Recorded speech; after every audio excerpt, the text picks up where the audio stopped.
Au cœur des mystères. Bonjour, bonsoir, madame, monsieur, tout dépendant de l'heure à laquelle vous nous écoutez, bien sûr, et le lieu où vous nous écoutez. Devant votre téléviseur, sur TVRL, bien sûr, à Laval, bienvenue, ou encore devant votre petit écran, l'écran plat, ou enfin, bref, votre ordinateur, voilà, sur Web TV. À ce moment-là, vous pouvez être aussi bien chez nous à Laval, comme vous pouvez être en France, un peu partout dans le monde, en fait. On vous souhaite la bienvenue.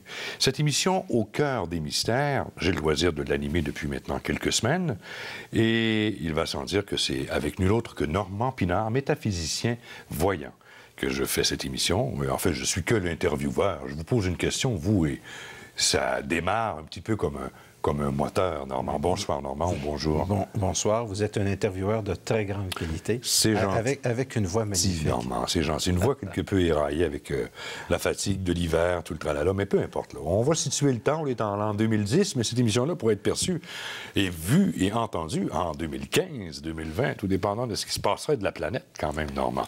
Normand, la semaine dernière, on a parlé des perceptions extrasensorielles. J'aimerais vous demandez quelque chose de majeur. Vous êtes un voyant, un métaphysicien. Quel est le but premier de notre passage sur cette planète qu'est la planète Terre? Devenir conscient. L'être humain, avant de venir au monde, il est un projet. Il y a l'antéléchie. L'antéléchie, ça veut dire qu'il porte sa fin en soi. L'être humain est un projet dans les perspectives de l'infini. Où il naît pour venir au monde, pour prendre conscience de son infini. Et il y a des gens qui ne savent pas cette chose-là et qui vivent toute leur vie comme un robot. Et qu'ils deviennent des espèces d'avortés à partir de leur vie. Ils passent totalement à côté. Et je ne crois pas que l'immortalité est à la portée de tout le monde. À mon avis, ça fait 35 ans, là, 35-40 ans que j'étudie la métaphysique. On ne vient pas au monde avec une potentialité. On vient au monde avec une potentialité d'immortalité, mais ce n'est pas tout le monde qui est immortel.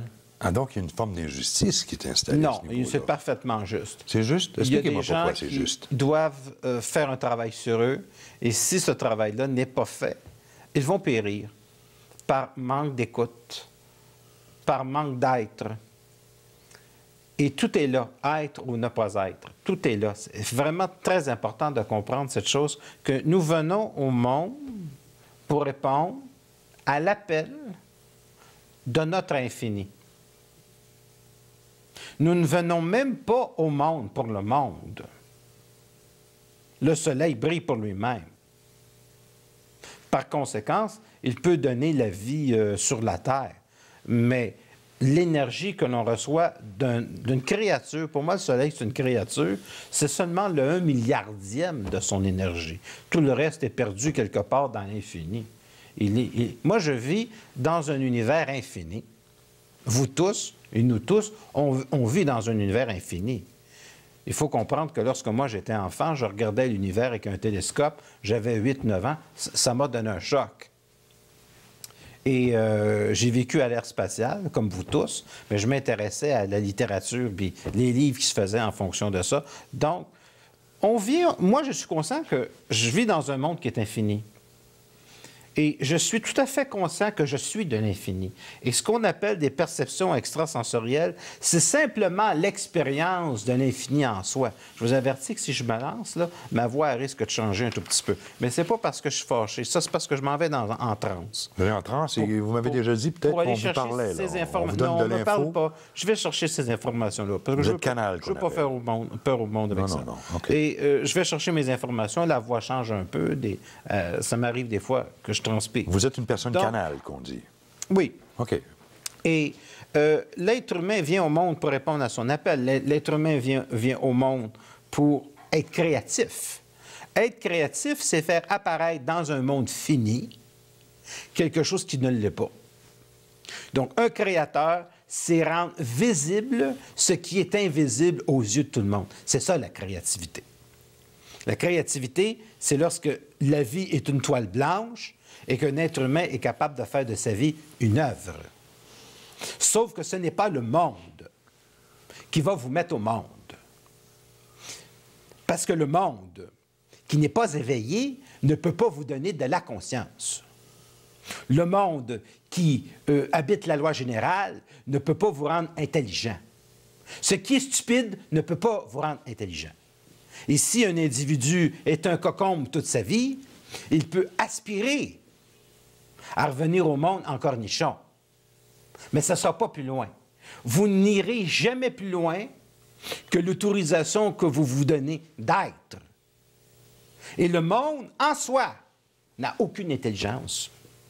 Et comment quelqu'un se donne-t-il l'autorisation de devenir, comme vous dites? Il se donne l'autorisation, comme vous dites. Oui.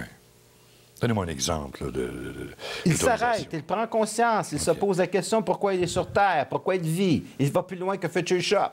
Et sans oublier sa quotidienneté quand même.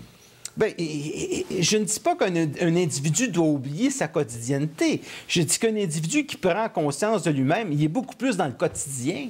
Ouais. Parce que la majorité des gens sont toujours dans le futur ou dans le passé, et dans ce qu'ils auraient dû faire, puis dans ce qu'il faudrait faire. Moi, je suis parfaitement dans le moment présent, parce que c'est le seul moment où vous pouvez opérer votre magie d'être.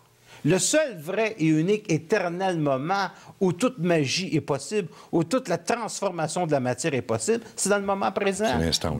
Donc, il faut être vraiment au quotidien.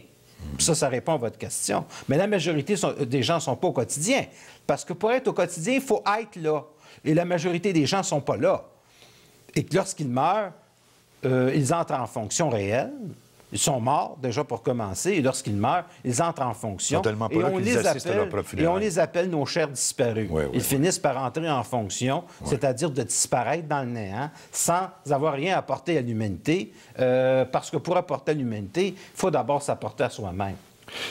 C'est important ce que vous dites là. Il est donc majeur et important que quelqu'un, lorsqu'il meurt, avec une conscience, il est presque sûr qu'à ce moment-là, il aura une suite à sa vie physique terrestre. Pas pour tout le monde. Je veux dire, il y a des individus, il faut qu'ils soient là. C'est-à-dire, il faut être conscient là. Il faut être présent à sa conscience. Il faut être vivant avant de mourir. Mais la majorité des gens sont morts depuis très longtemps. Les gens existent, les gens ne vivent pas. Il y a beaucoup de gens qui existent. Les gens ne vivent pas. Promenez-vous sur la rue, vous allez voir des gens qui existent. Ils ne vivent pas. Et un dénominateur commun de l'existence, c'est que tout le monde est malheureux. Comme dit la chanson. Les gens ne prennent pas le temps de s'arrêter. Je vais dire des mots, comme je les disais il y a 25 ou 30 ans, peu importe, la civilisation a changé, mais je vais les dire comme ça. Les gens font de la reproduction de cochons d'Inde. Et dans ce sens-là, il faut amener l'enfant à voir quelque chose qui est très vaste, à se voir dans une perspective qui est infinie. C'est très important d'enseigner à un enfant l'astrologie. C'est très important d'enseigner au moins l'astronomie. C'est très important d'enseigner à l'enfant l'infini dans lequel il vit. C'est très important d'amener l'enfant à se poser des questions sur d'où il vient, quel est le sens de sa vie et aussi la mort. C'est très, très, très important.